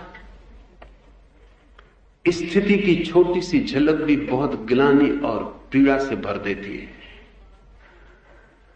और कई बार अपने मन के भीतर से अच्छे मित्र और परम हितैषी के प्रति भी अकारण ईर्षा, द्वेष और हिंसा के भाव उठते देखकर मेरे जी में आया है कि ऐसा जीवन जीने से तो मर जाना बेहतर है। और तब दोबारा उस अंध कुएं में झांकने की हिम्मत नहीं होती, और लगता है कि जीने के लिए कुछ अयथार्थ, कुछ पर्दापोशी, कुछ भ्रम अनिवार्य है शायद। इस हालत में बता अपनी समस्त यथार्थ स्थिति का उसके पूरे दिगंबरत्व में सामना या साक्षात्कार कैसे करूं? होगा जब झांकेंगे तो बहुत पीड़ा होगी, लेकिन झांकना पड़ेगा और पीड़ा झेलनी पड़ेगी, क्योंकि पीड़ा को झेलने से ही उससे छुटकारा है। उससे आंख चुराने से कुछ भी ना होगा, और हमारे सब भ्रम आंख चुराने के उपाय, सब भ्रम तोड़ने ही होंगे, क्योंकि सत्य के अतिरिक्त कोई मुक्ति नहीं है। सत्य चाहे कितना ही पीड़ादायी क्यों ना हो, और ध्यान रखें कि सत्य पहले पीड़ादायी होगा, क्योंकि असत्य के साथ हमने सुख के झूठे भ्रम बना रखे।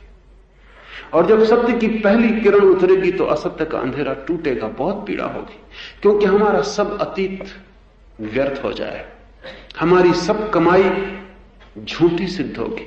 हमने जो भी अर्जित किया है वो धूल से ज्यादा उसका मूल्य नहीं है, वहां कोई सोने के कण नहीं। ये जिस दिन दिखाई पड़ेगा तो पीड़ा तो होगी, लेकिन इस पीड़ा को झेलना ही पड़ेगा, क्योंकि इस पीड़ा के बाद ही आनंद की संभावना है। तो सत्य के दो परिणाम हैं। अक्सर लोग सोचते हैं कि सत्य से आनंद ही आनंद मिलेगा, गलत सोचते हैं। पहले तो बहुत पीड़ा मिलेगी, और जो पीड़ा से गुजरने को राजी है वो सत्य के दूसरे पहलू से परिचित होगा, वो आनंद का है। लेकिन मार्ग तो पीड़ा का होगा, क्योंकि झूठ हमने सजाया है, वो टूटेगा। हमारे सपने इंद्रधनुषी हैं, उनमें कोई जान नहीं है, जरा सी चीज उन्हें तोड़ देगी। बिल्कुल कागज की नाव है, कहीं भी डुबा देगी। अब जो आदमी कागज की नाव में यात्रा कर रहा है, अगर आप उससे कहें कि नीचे देखो, कागज की नाव है, मरोगे, इससे तो उसी किनारे पर रहते तो बेहतर था। या पहले से ही तय करके चलते कि डूबने का डर है तो तैरना सीख ले, इस नाव में बैठ के तो उपद्रव है, ये कागज की नाव डूबेगी। वो आदमी कहेगा कि इसकी मुझे याद मत दिलाओ, क्योंकि जब तक नहीं डूबी है तब तक तो कम से कम मैं सुख में हूं, जब डूबेगी तब देखेंगे। और ऐसा भी क्या है, कागज की नाव भी पार हो सकती है, और फिर सभी तो कागज की नाव में चल रहे हैं, डर भी क्या है। और कोई तो अपनी नाव नहीं देखता, सब आगे लक्ष्य देखते हैं, वो किनारा, दूर का किनारा, उसका सुहावना सपना देखते हैं, नीचे कागज की नाव है। इसलिए जो भी याद दिलाएगा वो दुश्मन मालूम पड़ेगा, लगेगा कि ये मित्र नहीं है, क्योंकि पीड़ा होगी, भय पकड़ेगा। लेकिन मैं मानता हूं कि पीड़ा हो, भय पकड़े, हर्ज नहीं, क्योंकि कागज की नाव डुबाएगी, वो दूसरे किनारे तक ले जाने वाली नहीं। और दूसरे किनारे पर जो आपकी आंखें लगी वो सिर्फ नाव को बुलाने के लिए लगी। पीड़ा है स्वयं को देखने में, क्योंकि बहुत घृणित, सब कुछ वहां इकट्ठा है, लेकिन वो आपने ही इकट्ठा किया है। और जितने जल्दी देखना शुरू कर दें उतना ही लाभ है, क्योंकि देखने के बाद फिर आप इकट्ठा करना बंद कर देंगे। एक बात, क्योंकि इस कचरे को कौन इकट्ठा करेगा। दूसरी बात, देखने के बाद इसको आप निष्कासित करना, हटाना, इसका निकालना शुरू कर देंगे, इसकी अभिव्यक्ति शुरू कर देंगे, इसको बाहर फेंकना शुरू कर देंगे, क्योंकि कचरे को देख के फिर कोई भी बर्दाश्त नहीं करेगा। और ये कचरा साफ हो जाए और नया कचरा इकट्ठा ना हो तो आप अपने स्वभाव में स्थिर होने लगेंगे। पीड़ा होगी, और ये पीड़ा उतनी ही लंबी होगी जितना आप इस पीड़ा को झेलने से डरेंगे। इसको ही मैं तप कहता हूं, न तो धूप में खड़े होने को, न उपवास करने को। इसको ही मैं तप कहता हूं। अपने भीतर जो जो हमने व्यर्थ इकट्ठा कर लिया है, जो कांटे कूड़ा कबाड़ इकट्ठा कर लिया, उसे देखना। और वो है, आप अगर उसे देखेंगे तो भय लगेगा कि अपना ही मित्र है, लेकिन उसके प्रति भी ईर्ष्या है। अपना ही मित्र है लेकिन उसकी भी सफलता हम नहीं चाहते। ऐसे हम कहते हैं कि तुम सफल हो, जुग जुग जियो। उसके जन्मदिन पे कहते हैं ये दिन 1000 बार आए, सब कहते हैं, लेकिन अगर भीतर झांकेंगे तो लगेगा कि उसका सुख भी पीड़ा देता है। वो भी सफल होता है तो कहीं कुछ चोट लगती है, लगता है कि मैं हारा और वो सफल हो रहा है, मुझसे आगे जा रहा है, तो ईर्ष्या पकड़ती है, जलन पकड़ती है, द्वेष पकड़ता है। और ऊपर से हम जो सजाए हुए हैं वो सब झूठा मालूम पड़ता है, तो लगता है कि भूलो इसको, भीतर देखो ही मत, ये जो झूठ सुंदर है, सुखद सपना है, इसको संभाले रहो। और कहते चले जाओ ऊपर से कि तेरी खुशी हमारी खुशी है, तेरा जीवन हमारा जीवन। और भीतर ये रोग, वो जो भीतर है वही सच है, वो जो बाहर है झूठ है। इसका मतलब ये नहीं कि आप जाके अपने सब मित्रों को बता दें कि आपके भीतर क्या क्या है, कोई आवश्यकता नहीं है। किसी को दुख देने की कोई आवश्यकता नहीं, क्योंकि हम दुख देने में इतने कुशल हैं कि हम सत्य का उपयोग भी दुख देने के लिए करना शुरू कर देते हैं। कुछ लोग सत्यवादी हो जाते हैं इसलिए कि सत्य से उन्हें कुछ आकर्षण। सत्यवादी इसलिए हो जाते हैं कि सत्य से ज्यादा चोट और किसी चीज से नहीं पहुंचाई जा सकती। कुछ लोग कहते हैं भाई हम तो स्पष्ट वक्ता है, स्पष्ट वक्ता वगैरह कुछ नहीं होते, लेकिन वो जानते हैं कि इससे ज्यादा गाली और कोई नहीं होता।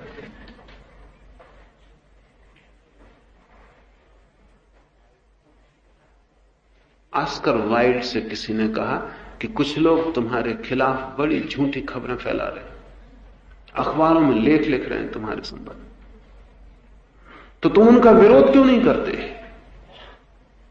ऑस्कर वाइल्ड ने कहा कि झूठी खबरों का क्या विरोध करूं, और डर लगता है कि कहीं वो मेरे संबंध में सच्ची बातें कहना शुरू न कर दे। झूठी ही फैला रहे हैं, कोई फिक्र नहीं। डर तो सत्य का है, क्योंकि सत्य से जितनी चोट पहुंचाई जा सकती उतनी किसी चीज से नहीं पहुंचाई जा सकती। और जब कोई आपके संबंध में कुछ झूठ कहता है तो आपको चोट नहीं पहुंचती, कोई सत्य का तब चोट पहुंचती। इसलिए परीक्षा यही है कि जब आपको चोट पहुंचे किसी की बात से तो ध्यान रखना कि उसके सत्य होने की संभावना है।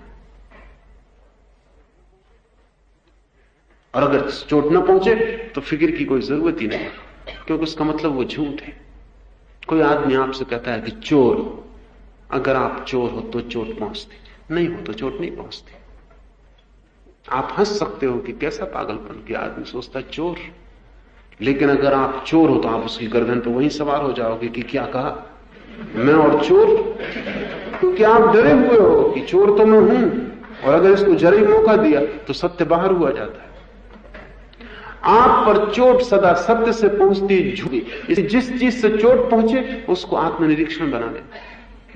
तो कोई जरूरत नहीं कि आप मित्रों को जाके सत्य कह दें, क्योंकि वो सब टूट पड़ेंगे आपके ऊपर।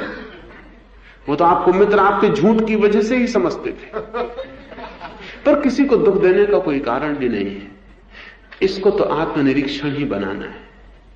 अपने भीतर देखना शुरू करें। और भीतर जो द्वेष है, ईर्ष्या है, जलन है, घृणा है, उसे समझिए क्योंकि क्यों है। वो इसलिए नहीं है कि मित्र सफल हो रहा है इसलिए द्वेष, वो इसलिए है कि आप किसी पंक्ति में प्रथम होना चाहते और नहीं हो पा रहे। वो मित्र के कारण नहीं है, उसकी सफलता के कारण ही, अपनी महत्वाकांक्षा के कारण। महत्वाकांक्षा का ज्वर आपको पीड़ा दे रहा है। कोई मित्र पीड़ा नहीं दे रहा, कोई शत्रु पीड़ा नहीं दे रहा, दुनिया में कोई किसी को पीड़ा नहीं दे रहा, हम खुद ही अपने को पीड़ा दे रहे हैं।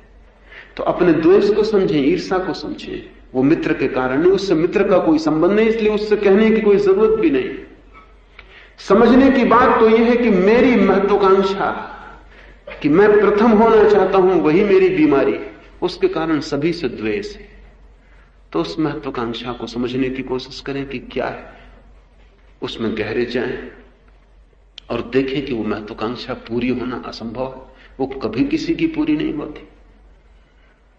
तब जैसे हैं जो है उसे स्वीकार करें। जो व्यक्ति अपने को स्वीकार करता है उसका किसी से, और जब मैं खड़ा हूं यही मेरी जगह है, यही मेरा सिंहासन है, इससे अन्यथा मेरा कोई सिंहासन नहीं और मेरी कोई जगह नहीं, और दूसरे से मेरी कोई लड़ाई नहीं है, क्योंकि दूसरा दूसरा है और मैं हूं, और हम इतने भिन्न हैं कि कोई तुलना का भी कोई सवाल नहीं है।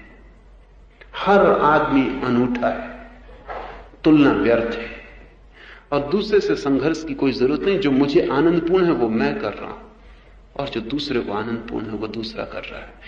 अगर आप अपने साथ राजी होने लगे तो सब द्वेष गिर जाएगा। द्वेष का मौलिक अर्थ है कि आप अपने साथ राजी नहीं हैं। स्त्रियां बहुत द्वेष करती हैं, पुरुषों से ज्यादा। झूठ भी बना मुश्किल, स्त्रियों में मैत्री बनती ही नहीं। बस एक ही कारण बना रहता है गहरे में, क्योंकि कोई स्त्री अपने शरीर, अपने सौंदर्य से राजी नहीं। दूसरी स्त्री सदा ज्यादा सुंदर, ज्यादा प्रभावी, पुरुषों को ज्यादा आकर्षित करती, बांधती मालूम पड़ती। तो हर स्त्री दूसरी स्त्री को दुश्मन की तरह देखती। दूर की स्त्रियां तो अलग हैं। जब बेटी जवान होती तो मां बेटी को दुश्मन की तरह देखना शुरू कर देती। अभी एक इटालियन वृद्धा मेरे पास थी और उसकी लड़की भी मेरे पास थी। उसकी लड़की ने मुझसे कहा कि मेरी मां मुझे प्रेम करती है, लेकिन मैं उसके साथ नहीं रहना चाहती। कारण क्या है? तो उसने कहा कि कारण यह है कि घर में कोई भी आता है स्वभाव से पूछती, सब तेरे ऊपर ही ध्यान क्यों देते? घर में जो भी आता वो तेरे पे क्यों ध्यान देते? जैसे ही लड़की जवान होती, मां उसको घर से ढकेलने के लिए उत्सुक हो जाती। बहाने वो बहुत करती कि इसकी शादी करनी है, जल्दी शादी करनी है, ऐसा करना वैसा करना। लेकिन कारण ये होता है कि घर का बिंदु लड़की होने लगती है, मां नहीं रह जाती, ईर्ष्या गहन हो जाती। अगर कोई व्यक्ति अपने शरीर और अपने सौंदर्य से राजी है कि यही मैं हूं, परमात्मा ने मुझे ऐसा बनाया, तब फिर कोई संघर्ष नहीं है। लेकिन कोई राजी नहीं है, कोई भी राजी नहीं है। जो भी आपके पास है उसमें आपकी ये दौड़ है। समझें, भीतर ये दौड़ समझ के साथ गिरना शुरू हो जाती। पीड़ा से गुजरना होगा। सभी स्वर्ग नर्क के बाद है, और कोई सीधा स्वर्ग नहीं जाता। कोई छलांग संसार से सीधी स्वर्ग में नहीं है, कोई रास्ता ही नहीं है वहां जाने का। रास्ता नर्क से गुजर के जाता है, और नर्क को झेलने को जो राजी है, स्वर्ग का वो मालिक हो सकता है। और ये नर्क है भीतरी। आखिरी सवाल, एक मित्र ने पूछा है कि इन दिनों में आपने महत्वपूर्ण बातें कही हैं, व्यवहार में कोई फर्क नहीं पड़ता, ऐसा क्यों? क्या करना चाहिए? आप हंसते हैं क्योंकि यह प्रश्न आप सबका है।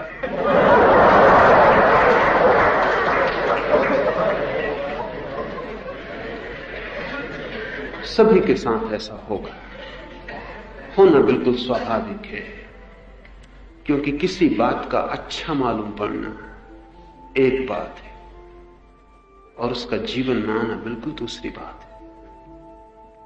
किसी बात का अच्छा मालूम पड़ना कई कारणों से हो सकता है। एक, वो तर्कयुक्त मालूम होती है, 3, सुनते समय आप इतने लीन हो जाते हैं कि चाहे वो तर्कपूर्ण ना हो, चाहे आनंद की झलक देती मालूम ना होती हो, लेकिन 1 घंटे भर सुनने में आप इतने लीन हो जाते हैं कि एक सुख का झरना आपके भीतर बहने लगता है। इस कारण वो जो भी कहा गया है आप उससे संबंध जोड़ लेते हैं कि जो कहा गया वो जरूर ठीक होना चाहिए, क्योंकि मुझे घंटे भर सुख की झलक मिली, मैं सुखी था।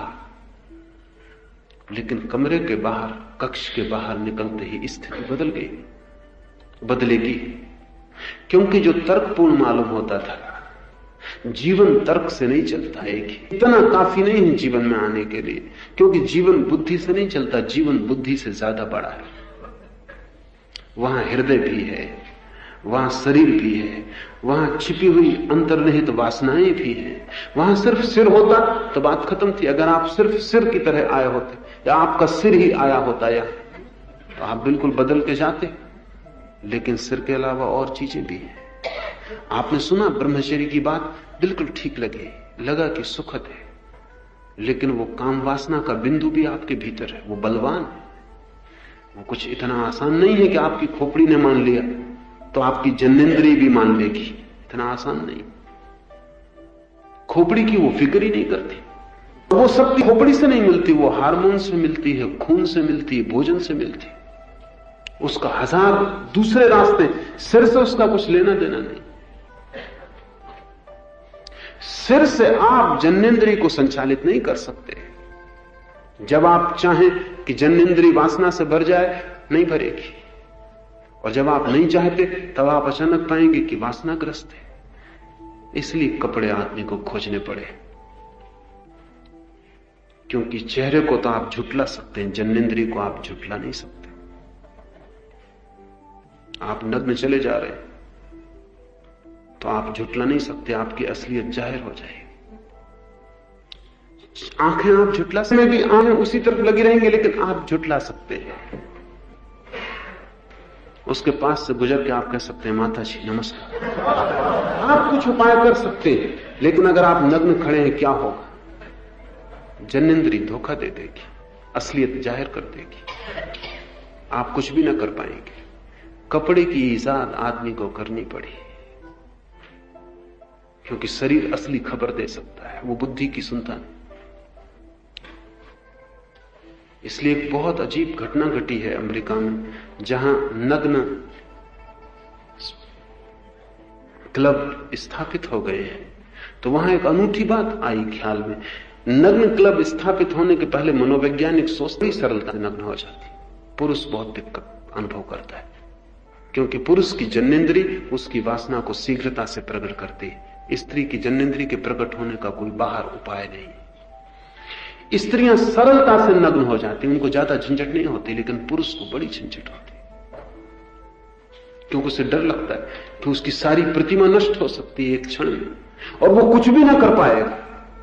तो जब आप सुनते हैं तो सिर्फ सिर से सुनते हैं, लेकिन आप सिर से ज्यादा हैं। सिर कुछ भी नहीं है, उससे बहुत बड़ा हिस्सा आपके व्यक्तित्व का है, शरीर है, वासनाएं हैं, ऊर्जाएं हैं, जिनके अपने ढंग है काम करने के। तो आप सुन के चले गए, जब आप सुन रहे थे तब आप सिर्फ सिर थे। जैसे ही बस वचन शुरू हो गई, सब तिरोहित होने लगेगा। एक, जब आप सुन रहे हैं तब बातों को सुन के लगता है, लाओसे को सुन के लगता है कि इससे आनंद मिल सकता है। आप दुखी हैं, आप जो भी कर रहे हैं वो गलत मालूम होता है, क्योंकि उससे आपको दुख मिला है। आप अगर ऐसा कुछ कर पाए तो आनंद की झलक प्रतीत होती है, भविष्य में कहीं आनंद मिल सकता है। लेकिन ये तो आपने बात सुनी, आप आदतों के जाल हैं। आप जो भी कर रहे हैं वो लंबी आदतों का परिणाम है। सुन लेने में आदत बाधा नहीं डालती, लेकिन करने में आदत बाधा डालेगी। आपने सुना कि सिगरेट पीना बुरा है, अच्छा है, सिर्फ सुना होता, और तब सुना होता कि सिगरेट पीना बुरा है, और दूसरी बात आपको जच गई होती, तो पहली बात को छोड़ना आसान था, कोई आदत तो थी नहीं, वो भी सुनी हुई बात थी, ये भी सुनी हुई बात है। जब आप सुन रहे हैं तो ये सुनी हुई बात है, और आपका जीवन एक लंबी आदतों का जाल है, वो सुनी हुई बात नहीं है। वो आदतें प्रतिरोध करेंगी, क्योंकि जो सिगरेट पीता है उसके शरीर की व्यवस्था बदल जाती, उसके शरीर की मांग बदल जाती। निकोटिन उसका खून मांगने लगता है, उसकी भूख पैदा हो जाती।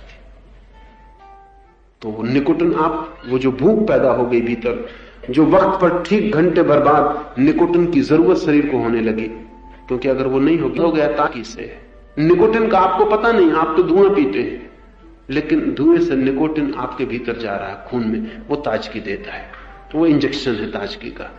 थोड़ी देर आप ताजे मालूम पड़ते हैं, वो आपकी आदत हो गई। अब उसके बिना आप सुस्त मालूम पड़ेंगे। तो सुन ली बात, वो तो ठीक है, लेकिन वो जो भीतर निकोटिन की जरूरत हो गई है पैदा, उसने नहीं सुनी, उसको कोई पता भी नहीं कि आप क्या सुन के आ रहे हैं। वो भीतर से धक्का मारेगा घंटे भर बाद कि उठाओ सिगरेट, नहीं तो सब सुस्त हुआ जा रहा है, दफ्तर में काम करने में मन नहीं लगता, कुछ जी नहीं मालूम होता, सब तरफ उदासी मालूम पड़ती है। सिगरेट पीते ही सब तरफ ताजगी आ जाती, क्षण भर को ही सही, लेकिन क्षण भर को भी आ तो जाती है। और उस यंत्र में आपने जो आदतें डाली हैं, उन आदतों को आपको नई आदतों से बदलना पड़ेगा, नई बातें सुन के नहीं। इसका मतलब यह हुआ कि अगर आपको सिगरेट पीना छोड़ना है तो आपको ताजगी पैदा करने की दूसरी आदतें डालना पड़ेगी, नहीं तो आप कभी नहीं छोड़ पाएंगे। समझिए कि मैं आपको कहता हूं कि जब भी आपको सिगरेट पीने का ख्याल हो, तब गहरी 10 सांस लें, जिनसे ऑक्सीजन ज्यादा भीतर चला जाएगा, तो ताजगी ज्यादा देर रुकेगी जितनी निकोटिन से रुकती है, और ज्यादा स्वाभाविक होगी। एक नई आदत है, जब भी सिगरेट पीने का ख्याल आए गहरी 10 सांस लें, और सांस लेने से शुरू मत करें, सांस निकालने से शुरू करें। जब भी तब आप सिगरेट छोड़ सकते हैं, क्योंकि उससे ज्यादा बेहतर, ज्यादा अनुकूल, ज्यादा स्वाभाविक, ज्यादा श्रेष्ठ विधि आपको मिल गई, तो सिगरेट छूट सकती, नहीं तो कोई उपाय नहीं है। तो सुन लिया, ये एक बात है, करना बिल्कुल दूसरी बात है, क्योंकि करने में आपके जीवन भर की आदतें बाधा बनेगी, और जो मैं कह रहा हूं उसमें तो कई जीवन की आदतें बाधा बनेगी, एक जीवन की भी नहीं। कोई सिगरेट छोड़ने का ही मामला नहीं, ये तो जन्मों जन्मों में अहंकार की आदत आपने इकट्ठी की। यह महत्वाकांक्षा का रोग अति प्राचीन, इसके लिए न मालूम कितने जन्म आपने मेहनत की। तो सिर्फ आप सुन के उससे मुक्त हो जाएंगे, फिर कुछ कर पड़ेगा, फिर कुछ साधना से गुजरना पड़ेगा। यहां जो भी मैं बोल रहा हूं वो तो सिर्फ आपके भीतर एक नया अंकुरण हो जाए बीज का, फिर उसको संभालना पड़ेगा, फिर उसके साथ चलना पड़ेगा, फिर उसे जीवन देना पड़ेगा। वो लंबी बात है। शायद जितने जन्मों में आपने गलत आदतें इकट्ठी की हैं, उतने ही जन्म लग जाए उनको रूपांतरित करने में। आवश्यक नहीं है कि उतने ही जन्म लगे, अगर आप तीव्रता से, सघनता से श्रम करें तो जल्दी भी हो सकता है।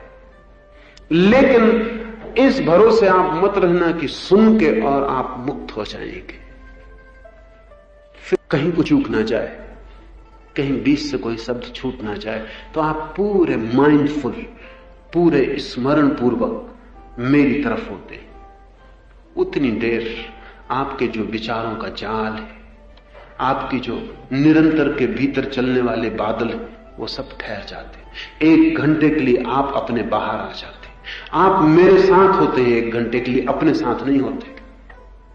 तो जो सुख की प्रतीति होती, हाल के बाहर निकल के फिर आप अपने साथ, फिर आपका सत्संग आपसे ही हो रहा है, उससे बाधा है, उससे बाधा है। इससे आप ये सीखें कि आप जितनी देर के लिए भी, जिस भांति भी झगड़े की वृत्ति खड़ी ना करें, सिर्फ ध्यानपूर्वक सुने। अगर आप ये कर पाए तो आप पाएंगे कि पत्नी की चर्चा में भी बड़ा रस आया। और जब आपकी बेटी और आपका बेटा आपके पास आ जाएं और कुछ आपको अनर्गल दिखाई पड़ने वाली बातें सुनाने लगे, तो उनको बाधा मत डालिए, उनकी बात भी उसी भाव से, उसी शांति से सुन ले। आप सुनने की कला सीख जाएं अगर यहां,